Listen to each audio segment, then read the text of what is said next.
Prime Minister Narendra Modi will address the participants of Jaipur Mahakal tomorrow via video conferencing. Jaipur Mahakal has been organized in Jaipur by Lok Sabha MP from Jaipur Rural Rajyavardhan Singh Rathore since 2017.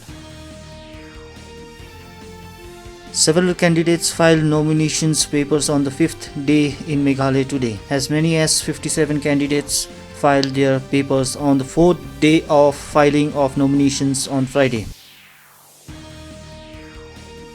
Union Home Minister Amit Shah arrived in Jharkhand, Deoghar on Saturday and paid obeisance at the famed Baba Badrinath temple.